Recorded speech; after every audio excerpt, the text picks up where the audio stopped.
Right, hello folks, Jack here from ESP Guitars. Today I'm going to do something that's actually a little bit overdue because we did receive these guitars a short while back. You may have seen the unboxing video for them, and I never really got the chance to sit down and spend a bit of time walking you through these glorious E-II instruments, part of the ESP company. But before I get into this introductory video, let me please remind you to like, comment down below with your thoughts, and make sure you're subscribed to the channel.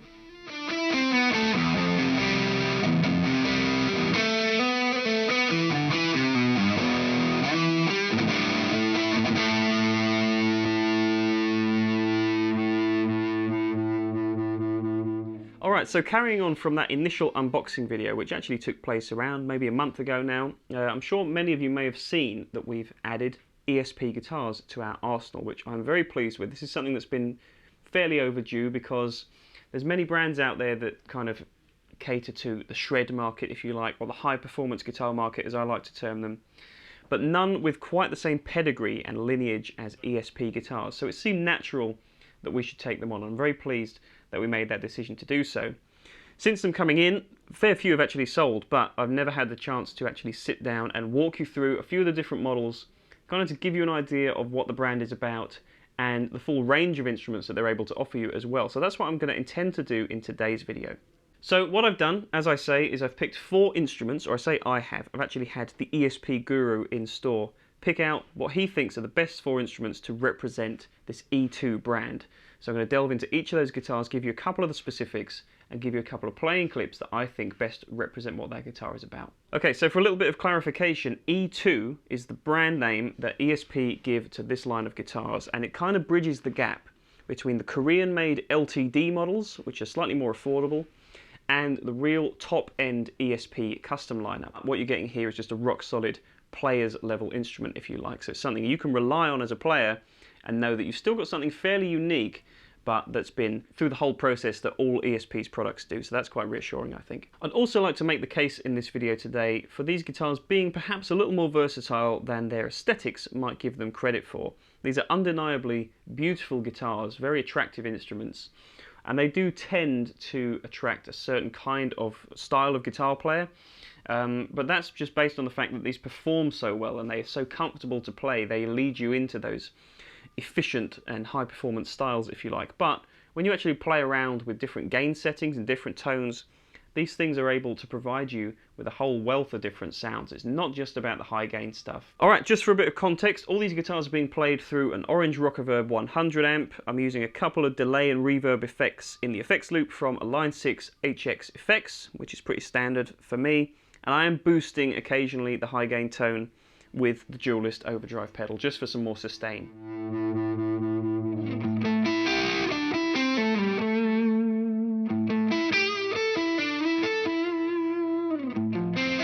Right then, so guitar number 1, the one that I'm holding, this is a Horizon model, which is this body shape it refers to basically. The Horizon is kind of an S-style with a curved top, which is really nice, quite a premium feature that you don't see a lot of brands of this nature really veering towards, because I guess it is quite a costly option, but the results pay off. It makes this finish very three-dimensional indeed, which happens to be called blue-purple gradation burst. I think that kind of explains exactly what this is. It's quite stunning in person, but hopefully the pictures on the website will do this justice. So yeah, the Horizon model is one of the most popular models that's ever been in ESP's family. It's very versatile. These guitars can come equipped with Floyd Rose trems or hardtails, as I've got here, string-through body design as well. And they mix up the formula a little bit compared to some other high-performance brands. They're sticking with a fairly traditional mahogany wood body with obviously quite a figured maple top and a maple neck with an ebony board. So those specs alone might not necessarily scream out to you modern, contemporary, high-performance guitar. They make these classic elements work for them, and they kind of apply it all in their own unique way. What they do to make this guitar a little bit more contemporary is they apply some locking tuners as well as a set of EMG pickups. Now I want to make the case for EMGs here because they're one of my favourite pickup brands. This particular set is a 57 and a 66, and they come equipped with coil splits for each pickup, which is not something you usually get from EMGs. So what that means is that you're afforded the really articulate punch and mid-range clarity that EMGs are known for, while being able to also backpedal a little bit, use those coil splits quite effectively to make this guitar perform very well on cleaner and slightly driven tones, as well as the modern contemporary high gain thing as well. So very versatile instrument.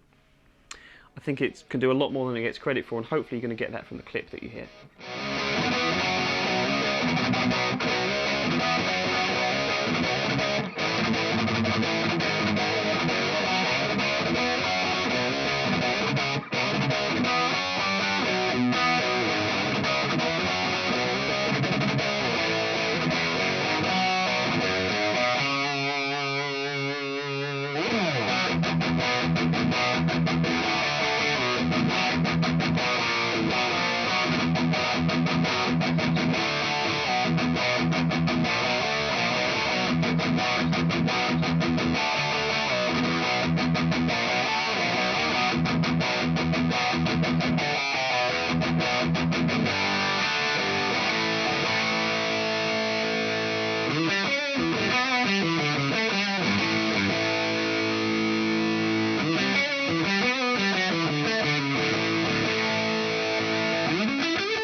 Alright, so moving on to another guitar. What I've got here, fairly obviously, is a 7-string. 7-string guitars is kind of a little bit Marmite. Some people really like them and can explore the full potential they have to offer. I'm not one of those people that can really get every little nuance of the brilliance of these instruments out of them. I do struggle a little bit, but when you actually sit down and spend a bit of time with an instrument of this caliber and utilize it to its fullest extent as you can, what you find is that all the craftsmanship that goes into this line of guitars really pays off, and you get a very articulate sounding instrument. Once again, same thing as that first Horizon that I showed you. It can go in a lot of different tonal directions. You've got a couple of significantly different specs on this guitar. So for example, this is what's signified as an M model, which means that it's a flat top. So that kind of not only adds a different aesthetic to the guitar, it also adds a slightly different feel when you're playing it. You feel a little bit more immediate, and the access to that lower string feels a little bit more comfortable, I find, just personally speaking here, due to the flatter top. That top itself is a really nicely figured poplar burl top on top of a mahogany wood body, maple neck once again with an ebony fingerboard, reverse headstock, which if nothing else provides a very cool aesthetic, and I guess perhaps a little more tension for this lowest string reaching all the way up there. Maybe that's the reason they do it. Bare knuckle pickups on this guitar. So what I like about ESP as well is that they don't just stick to the same formula of anything, the woods or the electronics. That first guitar having EMGs have now jumped to a guitar with bare knuckle war pig pickups. So different vibe. These are passive pickups that provide a massive high output punch. Very different tone, and I wanted to really signify how effective that 7-string kind of tone is on the clip that you're going to hear. So you're going to hear that this has not only a lot of power to it, but a lot of clarity as well.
Okay, third guitar here is going to look perhaps a little bit more appealing to a wider cross-section of players out there. It's a little bit more like home territory, I think.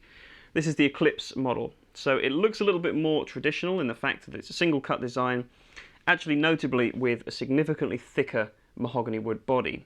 So what this kind of immediately puts you in mind of is to go for some of those classic single cut mid-gain, sustainy tones. So I wanted to get a couple of clips in this video that signify that. They kind of show it in a bit more of a rock context, maybe more so than a high-gain metal thing. And also, once again, just to show you the dynamic range of not only the guitar, but the pickups, because this has got the same EMG pickups as the first Horizon guitar I showed you. So I'm going to utilize the coil splits for each of those, both with a high-gain sound and with a clean sound. So moving on from there, mahogany wood body, mahogany neck as well, which differs slightly from the other guitars. A little bit more punch, not quite so bright and in your face. So what I like about this, once again, is that the Eclipse is ESP's take on the single cut design, but they're not afraid to mix a few things up, make it a little bit more angular, a bit more aggressive, not only aesthetically but tonally as well. I think it just really works. So this is kind of perhaps a little bit more of a classic design, but it's still got the ESP sentiment running right the way through it, as you're going to hear in this clip.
Right, so the last guitar I've got to show you here from the E-II family is potentially my favourite of the bunch. I've used this in a couple of videos before. This is the E-II Horizon model, so it's another Horizon guitar once again, this time equipped with another option on the spec list, a Floyd Rose bridge. So whether you want something that's fixed bridge or with a tremolo bridge like this, they've got you covered. I also really like the headstock. This kind of puts me in mind of the classic days of ESPs of the 80s and the 90s, and it puts me in mind specifically of a lot of those players around that time that were using these guitars back when they were kind of at the cutting edge of higher gain, high performance tones, which they still are in fact to this day. So this guitar is very reminiscent of that stuff for me. Now what I like about this as well is that the Floyd Rose gives it a totally different tone to that, compared to that initial Horizon guitar I showed you. Not only is the bridge different, but the pickup set is different once again. This is a Seymour Duncan, so another passive set of pickups, a Sentient pickup in the neck and a Pegasus in the bridge. Fairly high gain, but once again you've got a lot of variety courtesy of a tone knob coil split right here.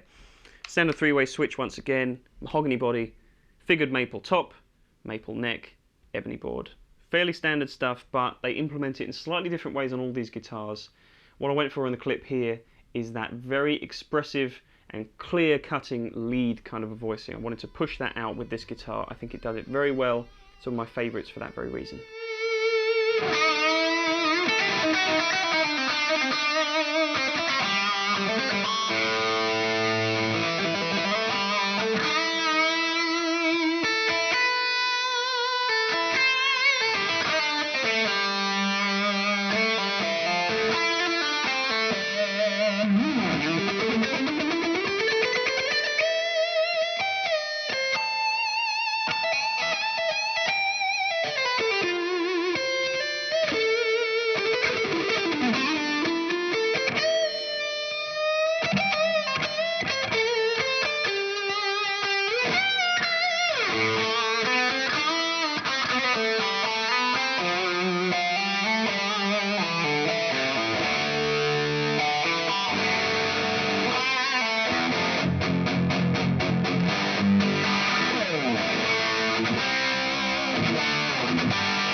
Alright folks, I hope you've enjoyed this video, I hope you've enjoyed all the clips, and if you want to find out any more information about these four guitars, or to check out any of the many other E-II line guitars that we've got in stock, then check out peachguitars.com. You can click the link in the description to do so. Thank you very much ladies and gentlemen for watching once again. Make sure you subscribe to the channel as I said before. If you haven't done so already, leave us a like and comment down below with your thoughts. I want you to tell me what you think of these E-II guitars. Take care of yourselves, and I look forward to seeing you in the next video. Bye bye.